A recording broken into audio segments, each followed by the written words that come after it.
Hello and happy Wednesday to you all. I'm Brian Altano, and on today's Daily Fix, September's new PS Plus games are here. We got details about when the next Yakuza game will be revealed, and you might be able to play Metal Gear Solid 4 on a current gen console soon. It's the Daily Fix.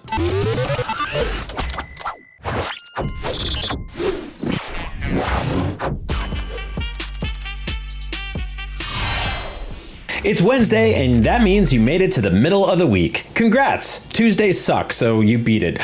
Your reward is a list of games you'll be able to play on your PlayStation Plus soon, assuming you pay for a monthly PS Plus subscription service. That's because Sony has announced the PlayStation Plus monthly games for September 2024. As revealed in a post on the PlayStation blog, the headline edition is Harry Potter Quidditch Champions, which makes its debut as part of September's PlayStation Plus monthly games lineup. Now, interest of transparency here, I've never seen any of the Harry Potter movies or read any of the books, but from what I can tell, this is the game about British school children who wear Jedi robes to play sky soccer using flying brooms. But enough about me. The official description of the game states that you'll be able to take on career mode to progress from backyard battles in the Weasley Burrow to high-stakes showdowns at the Quidditch World Cup. Rise to become a champion either solo or online with co-op in teams of up to 3 friends, and launch into exhibition matches where you'll set your team's map and difficulty and play alone or on teams of up to 3 in online co-op, or select player versus player to test your skills in competitive online matches against other Quidditch teams. Now, if that wasn't enough September PlayStation Plus games involving teams using powerful wooden sticks, MLB The Show is also joining the lineup this month. Now, I've never seen any of the MLB The Show movies or read any of the books, but from what I can tell, this is a game about American adults who wear pinstripe pajamas to jump on all the floor squares without getting touched by the bad guys. MLB The Show got an 8 out of 10 at IGN. 8 out of 10 is also the same number of times I was brought to a professional baseball game as a kid and fell asleep. If I had to pick a sport, I'd be more of a hockey guy, because I like that. They punch each other on the ice. It's good. It's a good time. They miss their, get their teeth knocked out, and then they come back and keep playing, even though they're bloody. They're crazy. They should let the baseball guys fight each other with fists. Same with the Quidditch guys. Really shake things up. Make it interesting out there.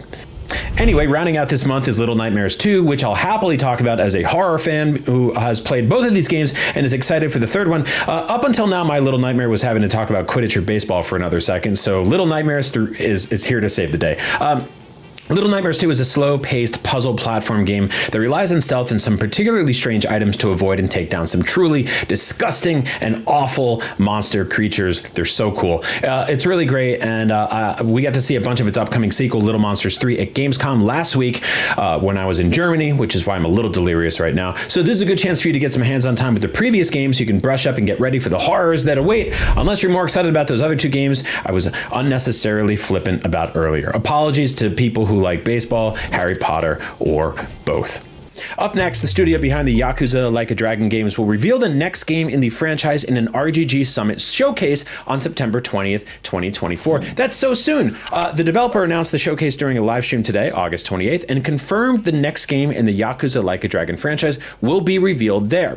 It's going to take place at 3 a.m. Pacific or 6 a.m. Eastern or 11 a.m. UK. So I guess wake up early or just wake up and read the news later. Although RGG only launched its last big game, Like a Dragon Infinite Wealth, in January 2024, it's known for releasing an almost constant stream of new titles pretty much annually.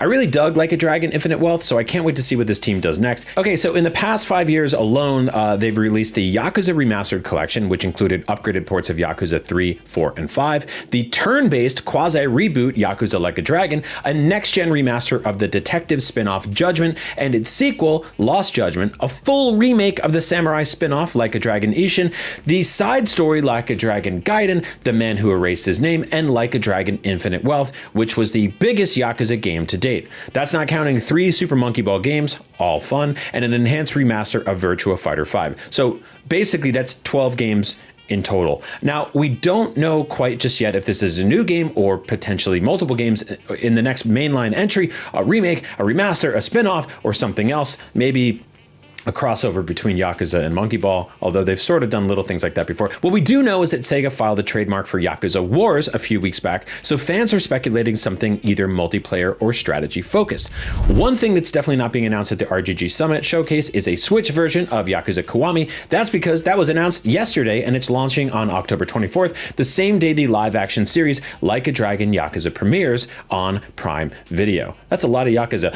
What do you think the next big Dragon-like or Yakuza-ish announcement for RGG will be? Sound off in the comments below. And finally, with Metal Gear Solid Delta Snake Eater, aka the gorgeous new remake to Metal Gear Solid 3, due out later in 2024, and Metal Gear Solid Master Collection Volume 1, nearly a year old, thoughts have turned to what's next for Konami's Metal Gear series, the Metal Gear. In June last year, fans spotted that inspecting the Metal Gear Solid timeline page on the official Metal Gear Solid website revealed placeholder buttons for Metal Gear Solid 4, Metal Gear Solid 5, and Metal Gear Solid Peace Walker. 3 games IGN understands will indeed form a part of the unannounced Metal Gear Solid Master Collection Volume 2.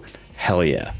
I added the hell yeah. That's not in the official title, but they can put it there. Or they can put like a thing on the box that says IGN, hell yeah. I hate when they do that, actually. While the entire collection will no doubt excite Metal Gear fans, it's the inclusion of Metal Gear Solid 4 that's of most interest. Kojima Productions' 2008 action-adventure stealth video game has been shackled to the PS3 since launch, and with Metal Gear Solid Master Collection Volume 2 expected to launch on PC, PS5, Xbox Series X and S, and Nintendo Switch, an army of newcomers are set to experience Guns of the Patriots for the first time.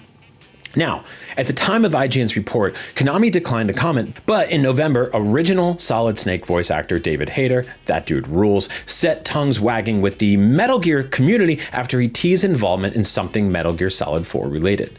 Had a pretty cool meeting the other day, Hayter posted on Twitter next to a statue of Snake from Metal Gear Solid 4. Now, in a recent interview with IGN to discuss the upcoming Metal Gear Solid Delta Snake Eater, Konami producer Noriaki Okamura teased Volume 2 and its inclusion of Metal Gear Solid 4. Asked directly about bringing Metal Gear Solid 4 to modern consoles, Okamura replied, "We definitely are aware of the situation with MGS4. Unfortunately, we can't really say much at the moment with Volume 1 containing MGS 1 through 3, ... You can probably connect the dots. Right now, we are still internally concerned about what we should be doing for the future of the series, so sorry, we can't really reveal anything at the moment. But stay tuned. Stay tuned indeed, and at the very least, we've got the Metal Gear Solid 3 remake still launching later this year to hold us over. We recently previewed it and came away very happy and positive, so I'm very excited to crawl back into that hot swamp and eat some raw animals while hiding in a large bush, and then spinning around so fast, I throw up on my camouflage pants. You know what? That sounded better in my head than it did actually saying it out loud. But now that it's left my mouth, it's yours to deal with. Also, fun fact, I got day drunk with David Hayter once on a bottle of whiskey with Greg Miller. That was very fun. So that's a story you get as a treat for getting this far.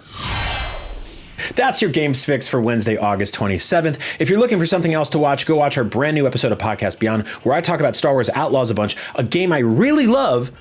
Seriously, when it's not totally frustrating me with instant fail stealth missions and weird glitches where speeder bikes disappear under the butts of stormtroopers and it looks like they're riding an invisible horse around Tatooine. It's very funny. I took a lot of screenshots. Thanks for watching. We'll see you back here tomorrow with a different host who isn't me. So if you hated me, congrats, you get a new guy. And if you love me, apologies, you get a different host tomorrow. Either way, Daily Fix, you did it. Happy Wednesday, and we're out. Peace.